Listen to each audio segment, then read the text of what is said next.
Hey everyone, I'm Sarah Levon and welcome back to my YouTube channel. Today we are finally going to talk about occiput posterior, or OP, otherwise known as sunny side up positioned babies. This is a huge concern for many pregnant people. It can cause a lot of stress and it potentially can contribute to a longer, harder labor, which none of us want. So I'm here to help clarify some things and then talk all about OP babies. When it matters, its impact on your birth, and then any other fun things and helpful things I come up with along the way. And then I'm gonna come back for part 2 and then also part 3 because I definitely wanna do this topic justice. And in those videos, I'm gonna show you some positions and techniques that you can do to help turn your baby right side down. Actually, it's not up, it's right side down. But before I get into it, make sure you subscribe and then click next to the subscription box to turn on your little notifications so that you never miss a future video. And then let's calm your nerves about these OP babies.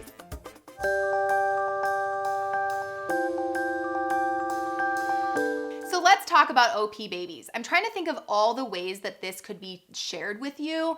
I hear a lot of times from pregnant patients, and especially my clients, that will text me like, the doctor told me my baby's OP, or the doctor told me my baby's sunny side up, or whatever.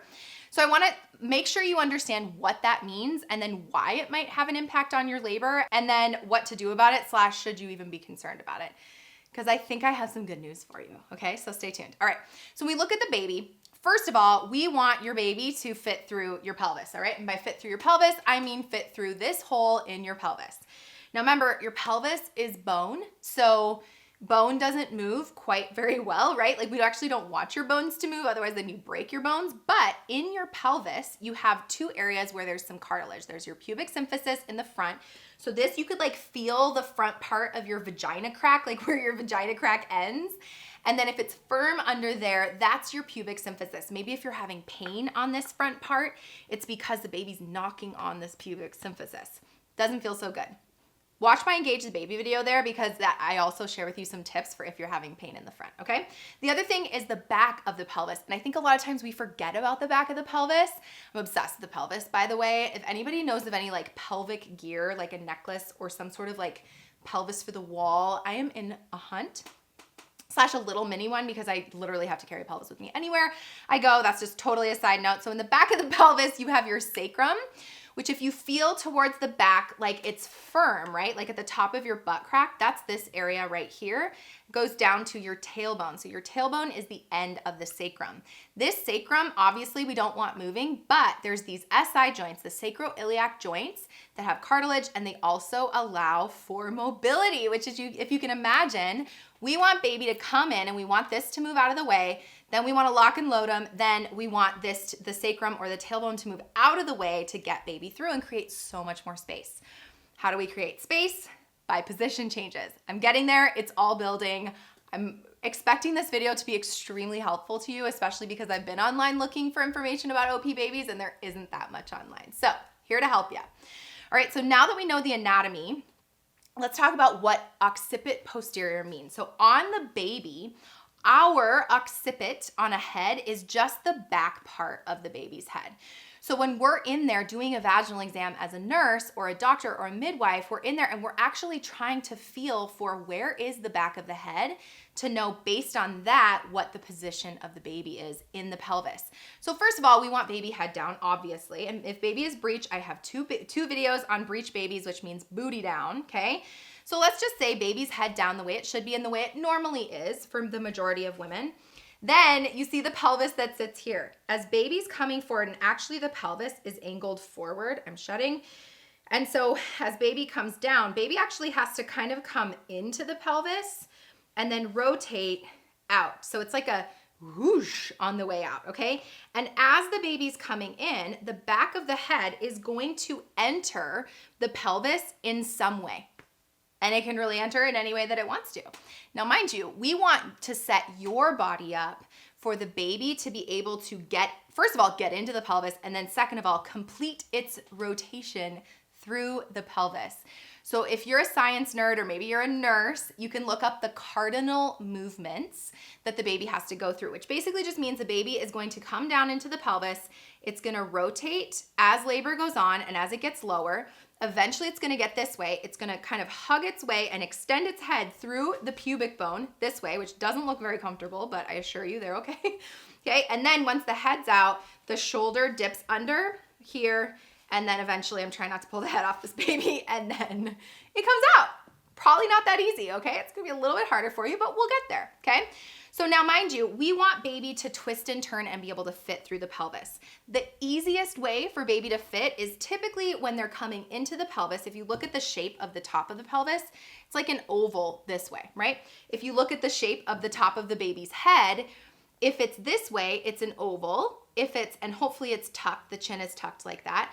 If it's this way, it's a little bit more round, which is good, right? Oval this way, and then when it turns this way, the oval changes. So at the top, we want the baby to come in sideways in our occiput transverse position. Then we want it to rotate 45 degrees or 1/8, and then we want it to rotate so that the oval is more front to back. Okay, that's the ideal situation. Now the baby can do whatever the heck they want. And there's a lot of different components that are going to affect the baby's ability to twist and turn, if there's space, if there's tension, if there's been trauma, pelvic floor stuff, ligaments, all of that. This is like a whole entire class. I teach nurses actually. And so the moral of the story is we want baby coming down that way. Sometimes they have a mind of their own. And for whatever reason that the baby, instead of coming down sideways, the back of the baby's head comes down towards the back of the birthing person, okay? What does that do? If you look here, it's going to press up against all of the ligaments and the muscles, and eventually, in theory, the bone. It's not really pressing up against the bone, but I feel like conceptually that's helpful to understand. So it's pressing up against all the structures in the back, which when all of this is used to being stable and not pressed up against from the inside out, then what do you expect to feel? Pain and discomfort. And so this is where the term back labor comes from, because the baby is coming down and pressing on all of those organs, structures, ligaments, fascia, whatever, in the back, and it kind of like pushes it out of the way, and that can cause a lot of discomfort, okay? So that's the reasoning. Ideally, what we want to happen through labor is for baby to make that twist to what we call an occiput anterior position, meaning the back of the head is towards the front of the birthing person. Now, mind you, what I will say is look at when the baby's trying to make that like this journey, okay? When the baby's head is tucked and facing the front, in theory, it's gonna enter the pelvis, I hope you can see this, down, and then come out so much easier, and its legs would be extended, not put together like that. That would be a rough one. And then it's gonna come out this way, so much simpler. It's just an easier slip and slide. Versus if baby is here, first of all, baby has to enter the pelvis this way, and look at, it's gonna have a harder time getting in, and potentially it may twist the chin and not be tucked anymore. And then it's pressing on all the structures, and it's trying so hard to get through. But then even here, it's like, this is in the pushing stage. It's like, oh my goodness gracious. It can cause a potentially longer, harder labor. And so do we like occiput posterior? It's not our favorite thing in the world. I think one of the misconceptions that I hear though is that babies that are OP when you're in labor, or like you'll be in your prenatal visit towards the end of your pregnancy and your doctor will say your baby's OP, and I get these frantic phone calls like, oh my God, my baby's OP. That's like a death sentence. And it's not. OP is not that big of a deal. And actually about 15 to 20% of term, meaning like it's their due date, babies that are head down start out OP, right? And only 5% of that 20% are OP when they're delivering, right? So meaning facing the wrong way by the time that the baby comes out, which means that even if your baby starts out in the occiput posterior position, that most of the time they're gonna turn and rotate through labor. If they don't, can you have a vaginal birth? Yes. You can have a vaginal birth, okay? It just can make pushing longer. It can make your labor longer. And yes, does it correlate and have a higher chance of a C-section or needing like a vacuum or a forceps, which you learn about in my labor prep class or in my medical interventions class? Does it include possibly more tearing? Yes, like there's risk factors, related to OP. So it's not ideal, but I also, as long as your labor is continuing forward, there's lots of births I've been a part of where like labor looks perfect. There's no indication that this baby could be OP. And then all of a sudden the baby comes out and it's like facing you, which is what would happen. Like you look and you're like, oh, there's the face, versus we expect to see the back of the baby's head first. So it's like staring you in the face and you're like, what? The baby was OP the whole time? And so this is where it's a very flex and flow scenario. It's a please don't stress about it. Please don't obsess about it. So no stressing or obsessing. And then we're gonna note it when we know, and then do what we can, meaning we pick up what we can control and let go of the rest, okay? And so that's why when I come back, I'm gonna show you some things you actually can do, and then I'm gonna show you in a third video one technique that's a quick hitter technique for you to help rotate your baby, because obviously we want it to turn, but we're really not stressed until you're 10 centimeters and start pushing. And once you start pushing, if the baby is still in that OP position, meaning sunny side up, that's why they say sunny side up, because it's like, hey, I'm on the sunny side of this world and I can see the world versus like down to the floor. I don't know if that's exactly why they say sunny side up. That's what I picture in my head. And so if it happens that way by the end of pushing, you know what? It is what it is. We can adjust. But that's when, especially like from a provider's perspective or a nursing perspective, we want to be proactive about it, potentially preventing it. And if not, then doing something to help rotate the baby into an anterior position. If not, deliver that way too, okay? So hear me out. It's not the end of the world. Most babies are twisting and turning. Most babies, meaning all babies, are twisting and turning through labor. There are things that we can do. And if the baby doesn't turn, could it equal a longer, harder labor? In theory, yes, but it also still means that you still potentially can have a vaginal birth. The other thing I want to talk about is how you know if you have an OP baby, okay? Golden rule of thumb, gold standard is your provider tells you based on an ultrasound, okay? That is the gold standard for knowing what position your baby is in. So if they haven't done an ultrasound, a midwife, a doctor could feel your belly and say, oh, I think the baby's OP. And what you're gonna do in your head, if you're not in labor, you're gonna go, okay, noted, thank you. And then you're gonna go home, you're gonna do some of the things that I tell you in the next video, and you're gonna be proactive, but you're not stressing about it, okay? Because what it literally does not predict the fetal position at delivery or any kind of adverse outcome. So needing a C-section, whatever. If your baby is in the OP position before you go into labor, it does not make a difference. Hear me loud and clear, okay? So if you're not in labor, are we stressing about it? No, we're not stressing about it. Now, I'm gonna tell you some things to do because I don't want you to end up that way and look back and go, shoot, if I would have done this, maybe it would have helped. I want you to have done all the things, but it really doesn't matter prenatally if the baby is in the OP position, okay? Even if your provider tells you. Now, if your provider tells you and they're feeling on the outside, that is, especially for somebody that's skilled, if you know what you're feeling for, like you can be pretty sure you know the position of the baby as a provider, but also it's not an exact science, and your baby could be this way right now and then an hour from now be completely OA or occiput anterior to the front of you the way we want it, or it could be OP right now.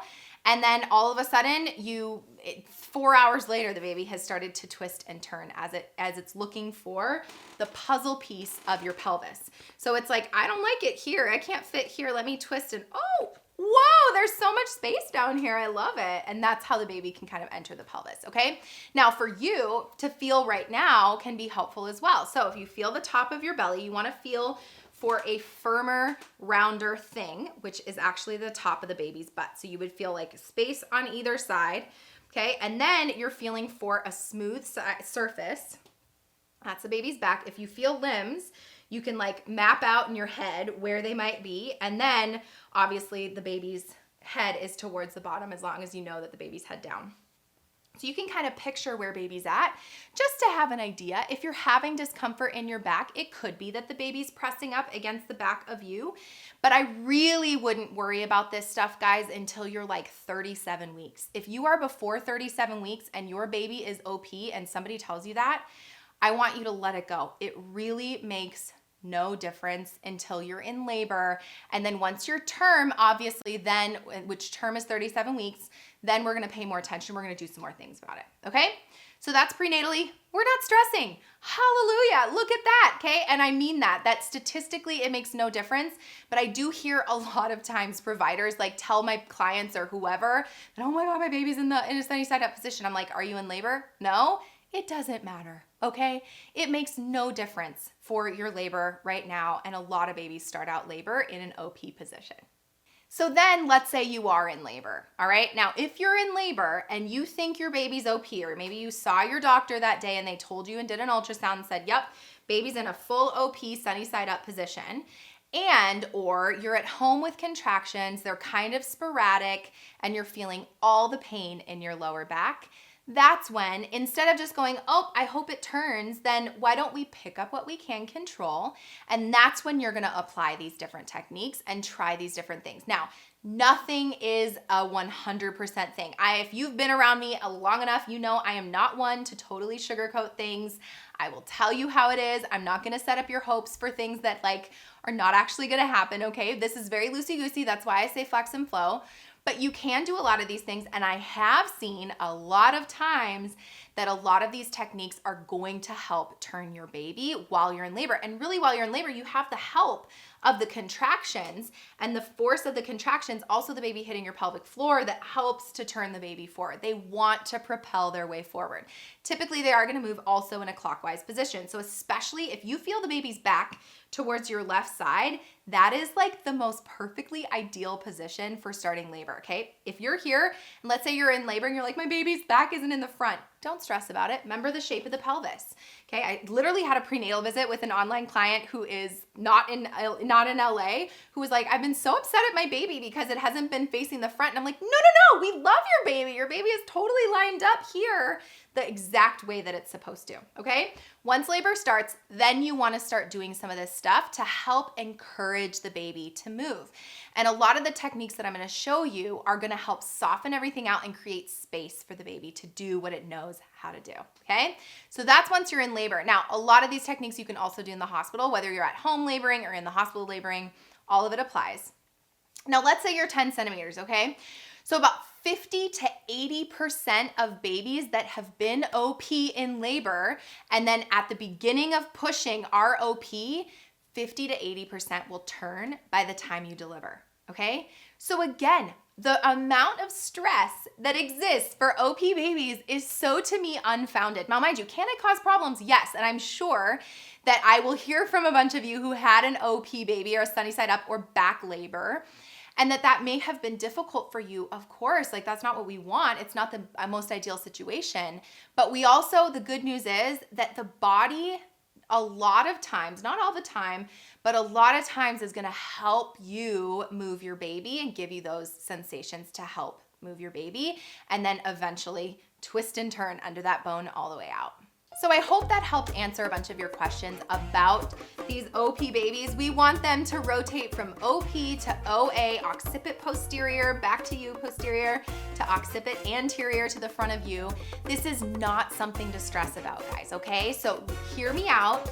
We're gonna learn this piece of it, and then make sure you subscribe down below so that you can come back for part 2 and 3, where I show you some actual techniques you can do to help encourage the baby to rotate, to help make space in the pelvis, so that the baby has the ability to help make that full rotation. And then if it doesn't happen, it's not the end of the world. This is where like labor is so incredibly mental, and it sometimes only takes like one comment or one little thing that gets in your head, or you heard a story of somebody who had back labor and they had a C-section. Like, can it lead there? Yes, but also a lot of things can happen in labor that could lead to a C-section. So this is not a recipe for a C-section. There are ways to get around it. It's not the end of the world, but we want to be proactive, moving forward, and do all the things to help turn your baby. Thank you guys for being with me here today. If you want more from me, make sure you check out the description box with all the links. I have online classes, virtual labor support, in-person labor support. If you are a labor and delivery nurse, we want you. We have a whole entire nurse mentorship program for labor and delivery, and then also online trainings and workshops and in-person trainings and workshops. So make sure you check out that link down below. And then until next time, don't forget to flex and flow, and I will see you soon. Bye. All my goodies. I have all my life, all my brains, and I'm gonna knock this out, okay? Today, we are finally gonna talk about occiput posterior. Occiput posterior. Hey. Hi, Bry guy. I don't know if I've ever called that to him in his face. In his face, to his face, or in his face. Rotate your baby. Rotate your baby. What else? If there's any other little tidbits that I want to tell you, I'm going to tell you them now.